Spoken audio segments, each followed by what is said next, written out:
Welcome to Celtic State of Mind. I'm John Dykes, and tonight I'm joined by Amy Canavan and Kevin Graham, who has taken over from Colin Watt in the post-game analysis. Kevin, you didn't get a chance to speak before or at half-time. Sum it up. Is that Ange ball? Is that what Dan Orowitz warned us about? Oh, right away. What I'm going to say is this Ange ball, I'm not into the term anymore because it makes it sound like we're watching some freak show in a circus somewhere where, like when you go to see a 15-foot woman or something like that. All we're seeing is a modern style of play, which has not been seen in Scotland before because we're quite backwards and we give caps to guys like Scott McKenna and stuff like that. There's other teams all over Europe play this style of football.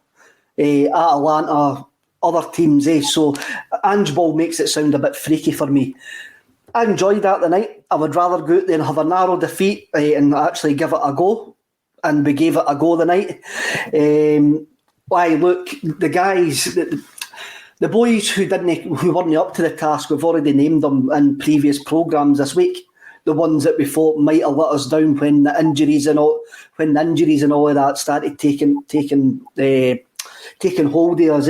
But we made Betis sweat. We made them have to go up through the gears tonight. There's been so many times over the last couple of years where we've just not turned up away games in Europe. Never made the team work. Betis had to go through the gears tonight, and they had to work up a sweat to beat us. There's a question about the mentality of the team. We can't lose 2 goals in 2 minutes the way that we did. 2-0 up, maybe the game. I don't think there's a question with the tactics. I think it's more a question of the mentality of the players that we've got there. And I enjoyed that tonight. I think there's so many positives. I think Rogic was great. I thought Turnbull was great. Adam Montgomery, he's got a quietness, a quiet coolness about him. It reminds me a bit of Callum McGregor when Callum McGregor first broke into the team. Yeah. Mm-hmm. He just knows what he's meant to be doing. Quietly effective. And that's really, really good. Look, Ralston had a great last 15 minutes there. The previous 75 minutes is probably one of the reasons why there's still a lot of doubts about him. I think there was more positives than negatives in that. I mean, we were talking yesterday, Paul, when we actually thought that we were like, we could have been on for an offie doing the night. We never got an offie doing. There's still work to be done, but overall, I'm quite happy tonight. I'm actually quite happy, but there's obvious deficiencies in that side. And they need sorted, but they're not going to be sorted in 8 weeks, 6 weeks, or one transfer window. They're not going to be sorted. At not one point did I think we didn't deserve to be on that part tonight. No. And you look at the players that were missing, and you go, I need to take that as a positive. I need to take that away as a massive, massive positive.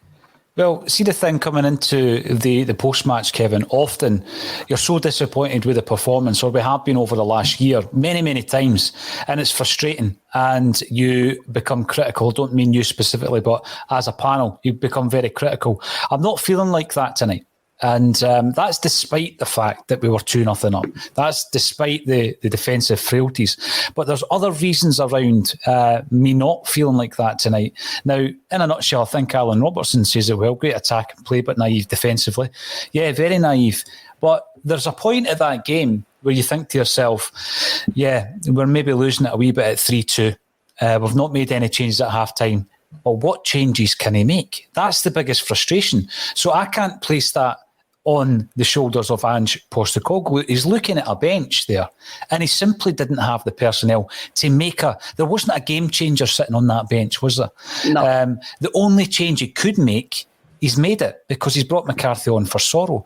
And by the way, he might have made that change at half-time if I'm going to be ultra critical of the gaffer. I'd say maybe he could have made that change at half-time, but I'm not going to focus on that because there was a lot to be positive about. Now, before I come to yourself, Amy, Kevin brought up Tony Ralston. No, it wasn't his best game tonight. He's spot on, but what I don't like seeing after 65, 70 minutes is people saying that's why he's not good enough for this level, and we've seen a lot of that, and he seems to be on a very short leash with quite a lot of Celtic fans and quite a lot of the ACSOM contributors in our WhatsApp group. I've got that kind of feeling as soon as he's not having a great game. But he showed, like Kevin says, in the dying embers of that game, he showed why he's in the team. And he's shown why, to be honest with you, it's a miraculous kind of turnaround in his career. We give massive plaudits to players who go away, and I'm not comparing them, go away and prove us wrong. I think Ralston's proved a lot of people wrong this season. And although that wasn't his best performance tonight, Amy, I think we're too quick to jump on Tony Ralston, Absolutely. He's still carrying that whipping boy sort of label, and he will remain the whipping boy for a section of the support. By all means, it wasn't his greatest game tonight, but I think that probably shows the standards that he's set in recent weeks. He gave 100%, and he will always give 100%. He was given 100% right up to that death. I think if you're being totally critical as well, as much as we're praising Jota going forward, I think he needs to be a little bit wiser defensively. I don't think he came and gave Tony Ralston a lot of support. You look at I'm trying to remember now, I think it's the third goal. He's relying on Sorrow, for the cover. There's that Sorrow doesn't get out tight enough. Perhaps that's because I think others have said it in our group chat that, he's on a booking, he's feeling a bit, no matter what, to be honest, for me, he needs to be a little bit tighter. But Ralston deserves cover there. That's where Betis were getting all the joy. So you double up. If it's anybody else, you're more than happy to double up. So why is Ralston expected to take it all in his stride and take it all by himself? So for me, going forward, especially in Europe, Jota is as influential as he is going forward. He needs to do the dirty work coming back as well. That's something that, James Forrest had to adapt over the years, and it's probably something that we're missing. Again, James Forrest, another one who's always the whipping boy, but he does always get back and does his defensive work. He's always done that. So that's something going forward that Jota will need to do. But then you're thinking again, maybe if Cal Mack was playing, he'd have saw that and he'd have been that cover for Ralston, or if there was somebody else, but Sorrow wasn't really thinking quick enough either. So yeah, Ralston's going to get a lot of the blame from a lot of the support, certainly not from myself. It's not his greatest game, but he does need a lot more cover, and that's not anything on his abilities, but one man cannot be expected to be facing all of that. Juranovic wasn't really troubled down the left, because that's not where Betis were going. So you've got to follow where the positive play for the opposition was. It was down Ralston's side. That's just the way that it goes. And if it would be the exact same if it was Juranovic, we'd be expecting Sorrow to be there, or we'd be expecting trackers back from Montgomery, which I believe he done as well. I know that's more in his play, but I think as much as you're going to criticise Ralston, then you've got to share the blame. I don't like the word blame, but it is a team effort. I know it's that cliche, but he needed more cover tonight, and his teammates weren't really there to support him. Good point, an excellent point, in fact. Now, Kevin, one thing I've got noted here is margins, and particularly in Europe, because it's great when you're winning 6-0 domestically. That's tremendous, and sometimes your defensive frailties aren't shown up because your possession in the final third is vast. Therefore, you get away even if there has been any kind of slackness. So that's one thing. But you come up against a real quality side in Europe like we did tonight. And we spoke yesterday about Celtic's aspirations in Europe, and the fact that it's frustrating as a fan that we can't go toe-to-toe, even with the litany of clubs that have put us out of the Champions League in the last 6 years or so, Kev. They're the kind of clubs that we would expect to be competing with, Cluj, AEK Athens, Malmo, Ferencváros.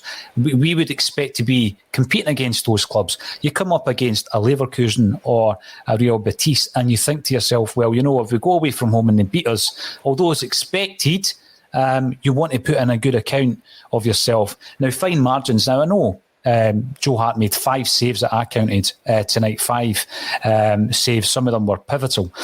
But we've hit the post with Tommy Rogic. Excellent effort. We've scored a goal that was chopped off. And, we've come away from that and we've lost in the odd goal in 7. So, it's fine margins, Kev. What do we do to shorten the margins? Is it all about just a wee bit more discipline in terms of the defensive play, not just by the defenders? I mean, Amy's already picked up on Jota's indiscipline defensively. We've already spoken about Sorrow's indiscipline. Is it just a wee bit of discipline? Is it fine-tuning, or is that margin just too far a bridge to gap? Dermot Desmond spends £100 million, and that's not going to happen. But what we need to do is develop better players. Players develop with a better mentality.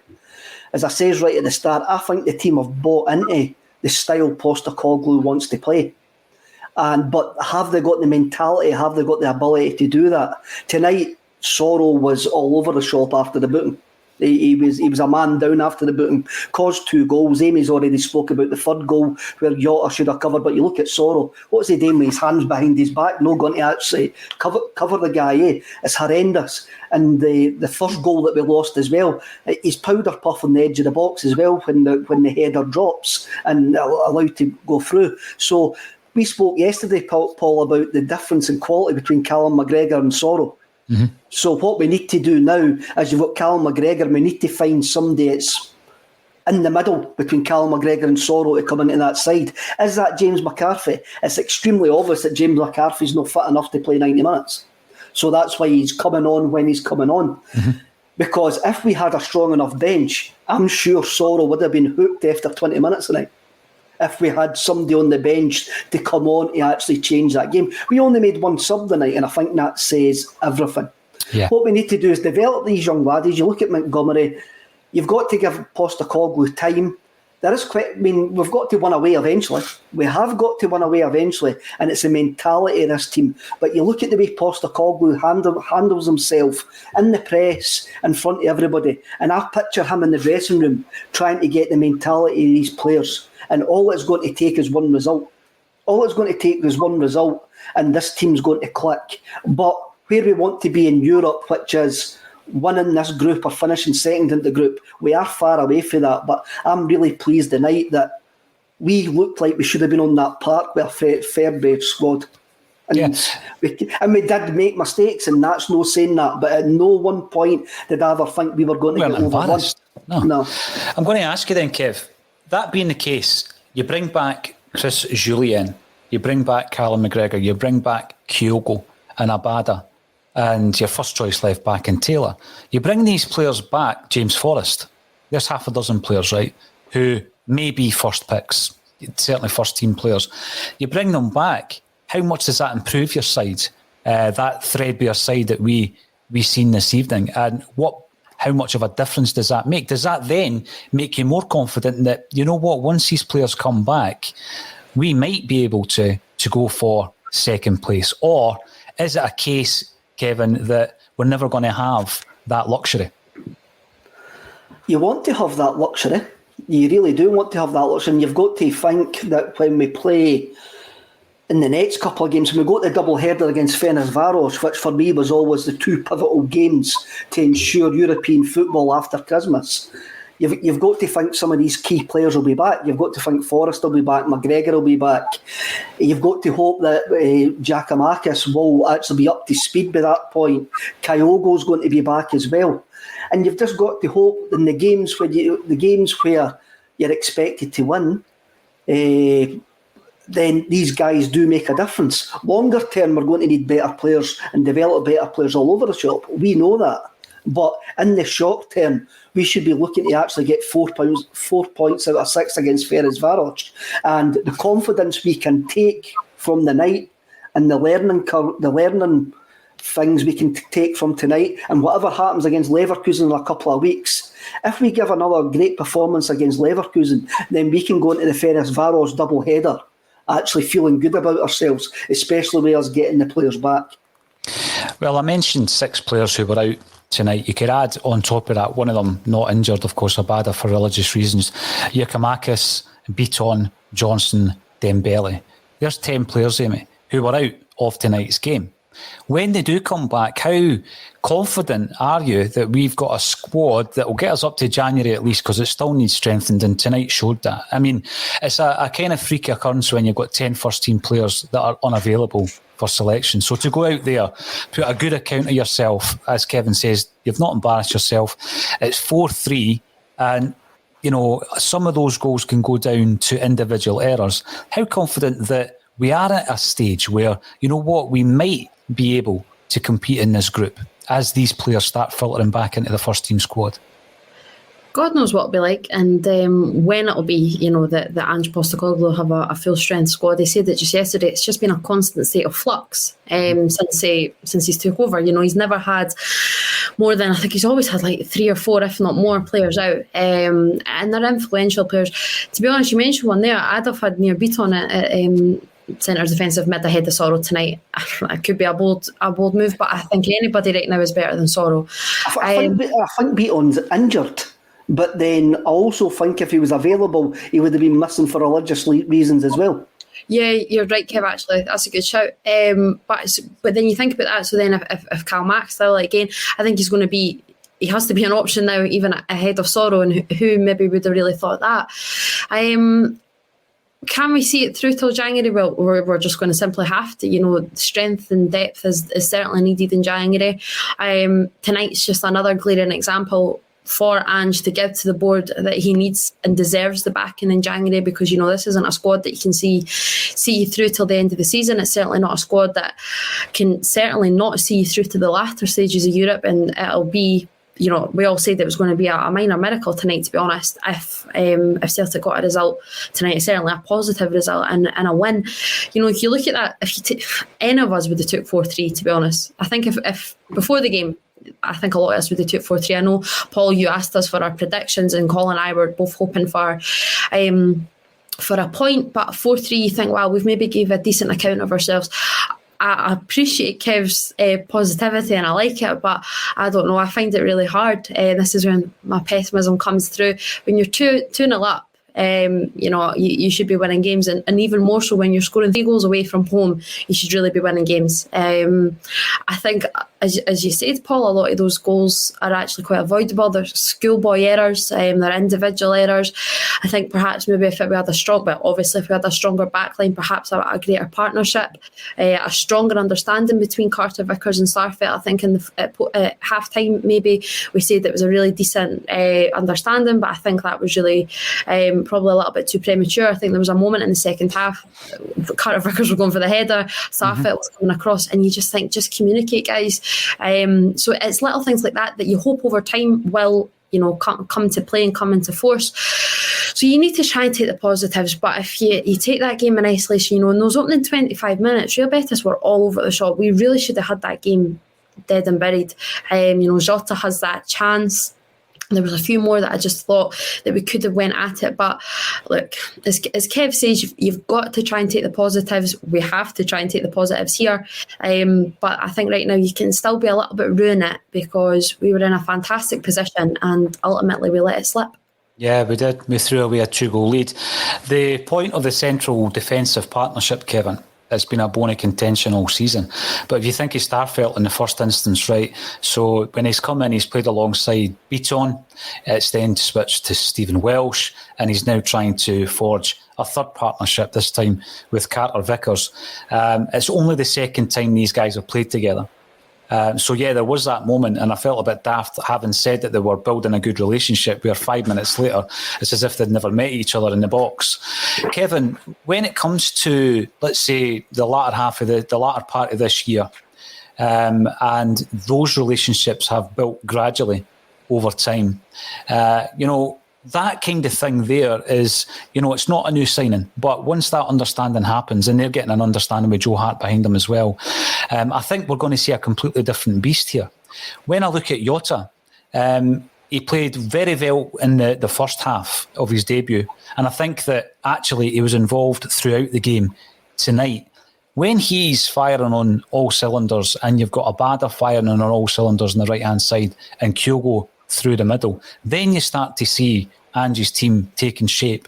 But regardless of all that, he's looking at a bench there, and it's completely underwhelming.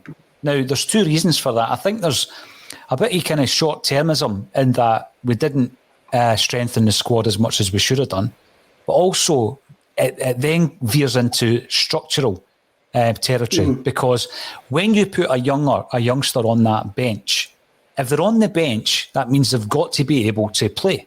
No matter, you know, they've got to be ready, they've got to be fit enough, and they've got to be capable enough to actually play in that game, because there might be a moment in that match where you've got to throw them on. But what I've noted here is we don't have a game changer. So what I mean by structural, this is a deeper issue. We don't have a striker that's coming through the ranks that can change a game, that's on that bench, a prolific goal scorer. We don't have it. And that concerns me. When was the last time we had a player that we could call upon from the youth academy that, he's on that bench and this is your big chance? We know that the players we're providing to the first team are good enough. Look at Montgomery, for example. He's come in. And for me, he never put a foot wrong tonight. A couple of stray passes. I've probably just contradicted myself. But that was very, very minimal in terms of his overall performance. He's put in 90 minutes. It's his second start in a Celtic jersey. He doesn't look out of place. Why can't we do that? Why can't we identify someone up front, an offensive style player who can sit on that bench for Celtic tonight? And with 10 minutes to go, when Ajeti is ultimately tiring, which he did, we're able to throw him on. It's a huge frustration to me. It's a huge frustration. I think, again, tonight, when you looked at the bench, it's a huge frustration at the lack of planning and foresight that this football club has at a European level. I mean, we've spoken about it before, and it's something the Brown Warrior says in the comments that Maloney was probably the last game changer that's actually came through the academy. You could probably argue with that, but he's got a point. Maloney could change a game, but tonight we had nothing on the bench whatsoever. Absolutely nothing. And when you've got 5 attacking players, I mean, you look at the game against Ross County on Saturday, I mean, we had no attackers on the bench whatsoever. There was nobody there to change the bench whatsoever. And we'll have to have a look at this. And you have a look, Shaw wasn't even considered to come on tonight. You're going, our midfield was getting overrun. And you can blame Starfelt, you can have a look at Cameron Vickers, but defensively as a shape, we were overrun in the midfield and we gave up the wide areas. There was no tracking back in the wide areas. And that's very difficult for the 2 centre-halves to actually handle because they're getting constantly overrun. I think the third goal, was it? The one that Sorrow put his hands behind his back. Yeah. Cameron Vickers and Starfelt were having a wee bit of an argument with that because I think Cameron Vickers thought Starfelt should have went with the guy. I thought it was a great... I would rather have seen the ball stoked further out than it getting into the box. It is a frustration, Paul, and I'm sure Postecoglou is going to be frustrated as well. What's great about football is we've got another game on Sunday to try and get this away monkey off our back. And it's good to move on. Postecoglou is eventually, I mean, now the transfer window is done. This is really the start of the Postecoglou era because he's no dealing with any major legacy issues. He's done as much as he can, and now everything's basically on him going forward. And I think tonight, the guys that we expected to let us down, but there was a lot more positives came out of it, for me anyway. But I understand why everybody's saying 2-0 up. That's disappointing, with 2-0 up getting beat 4-3. But we were up against a quality side here.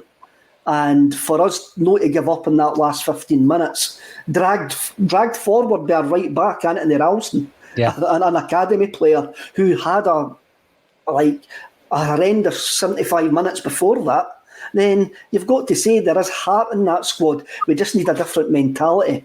But that's going to come down to man management and development the longer Postecoglou has them. Hopefully. You mentioned there about Carter Vickers and Starfelt becoming frustrated with each other.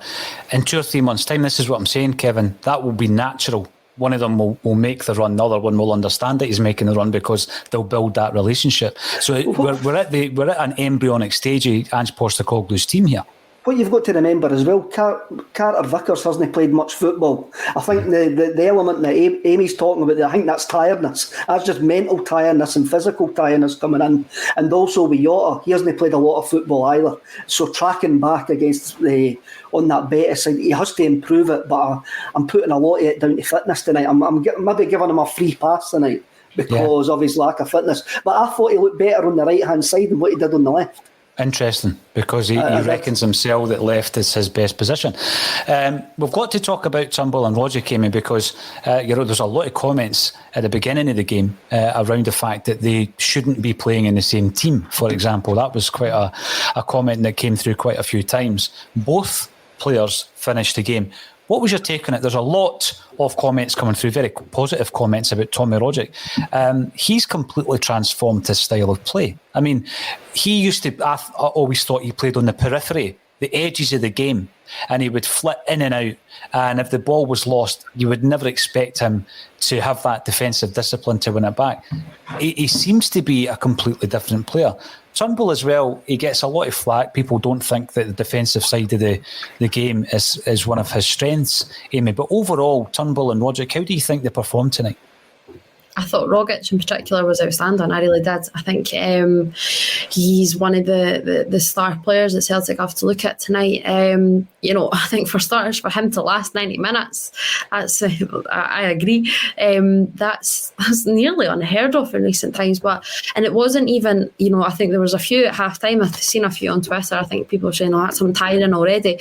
Well, he certainly didn't show it in the second half. He didn't become a passenger late on. He was still, interfering and causing a nuisance for himself. It was a delightful ball in. Obviously, Ajeti was offside, but it was a terrific little ball in for Ajeti's header that got disallowed late on. I was really, really impressed by Tom Rogic tonight. David Turnbull, I agree that I think that was probably on show quite a lot tonight. His lack of defensive abilities, he doesn't really like to track back. Neither does Rogic by that matter, but David Turnbull is a little bit quicker. I think I'm quicker than Tom Rogic, but he doesn't get back an awful lot, and I think that probably showed as well. And left a lot for McCarthy when it was McCarthy. He kind of had to do all that by himself there, but they were both really impressive tonight. Like I say, Rogic I think more so, but just because I'm not praising David Turnbull as much, somebody said that he does all that quiet work. I don't know if that was Kev saying about Montgomery, that he does it kind of behind the spotlight. But I thought if anyone was going to create anything tonight, it was going to be Jota or Rogic. They were linking up, and everything was just sort of clicking there. So it's a massive performance in him, probably one of his biggest away in Europe in a long time. And then for David Turnbull as well, because he's been we've criticised him, and quite rightly, to be honest, that he's not really turned up in the big games because we expect it from him, because we expect him to be a big game player. It wasn't an outstanding performance tonight, but it was not. It was nothing to be disappointed by, and considering in the last few games we've all kind of been like, David Turnbull's just not really turning up here. He certainly turned up tonight, and they're the positives that Kevin obviously drawn on that we need to try and take from. But for the both of them as well, to the last 90 minutes, probably more through necessity than anything else. They were probably forced to, because you look at that bench and who's coming on, but they certainly gave it their all. And you look at the attacking options that Celtic had on the park tonight, probably compared to Betis, and they're managing to bring on all these subs, like Averlo. It's absolutely exceptional that they can bring him on. So, it was a decent effort, and I was quite impressed by Rogic tonight. Yeah, I mean, again, going back to the frustration that Ange must feel. He's looking at that bench. There's no game changers. There's no influencers, let's say, who are going to come on and influence the game, contribute to the game. Yet we've loaned out quite a few players, and I'm not saying we shouldn't have, but it must be a frustration that we've got a striker in Griffiths who's at Dundee who should have been a contributor who wasn't. We've got a player in Cham who should have been a contributor, but he was obviously such a bad influence that we tore up his contract. And because we don't have two of these experienced players, we've got a couple of guys on the bench, 18-year-old, never had kicked, who's played 2 games for Celtic, or 2 guys that were brought in from Sheffield Wednesday who have never played for Celtic. And that must be a frustration, Kevin, because these were legacy issues that Ange Postecoglou inherited. Hopefully by the end of the January transfer window, there'll be fewer of them. Eddie McCallum comes in. Ralston didn't have a horrible 75 minutes, Tosh. And when I hear the name Tosh, Kev, if you grew a moustache, you would look a wee bit like Tosh from the Bill. Now, that's before Amy's time, but Eddie's called you Tosh there. We didn't have a horrible 75 minutes. I think I was watching him. He was becoming frustrated, Ralston. He was becoming frustrated. There was a couple of moments where he's given a wee bit of afters to a couple of their players. Once on the touchline, he's getting frustrated with the referee. He's giving the back chat to the ref. I think within himself, he knew he wasn't having a great performance. But one thing about Ralston, he was completely dedicated. He had the heart to continue. He won 2 corners near the end of the game, and he obviously scored the third goal to, drag us back into it. So, once we come up to Livingston, it's a nice segue to bring us up to the next game. We're playing Livingston away from home. What changes between tonight's lineup and Sunday's lineup, Kevin Graham?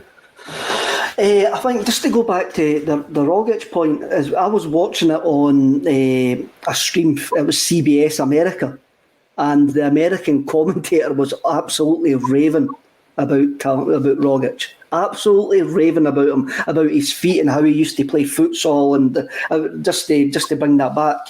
Sundays, we're going to a plastic pitch on Sunday. I think it just depends who's fit for the night and who's going to make enough progress over the next couple of days to actually bring back in. But what you're looking at, the majority of the team that played tonight is going to have to go again on Sunday. Yeah, absolutely. If you have a look at what Ange says pre-match, and we're lucky that nobody got injured tonight.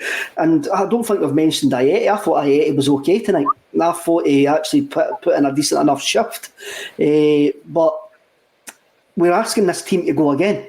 We're asking them to go again against a Livingston side that are struggling. We sometimes struggle when we go there as well. But you look at the league games that we've got. We've got Livingston, then Dundee United, Rafe in the Cup, then Aberdeen away. We need to win all 4 of the games. Sunday is massive already to get the 3 points. But we need that. We need this. Ange is always in a state of flux. We need that 11 to go again. We do need that 11 to go again.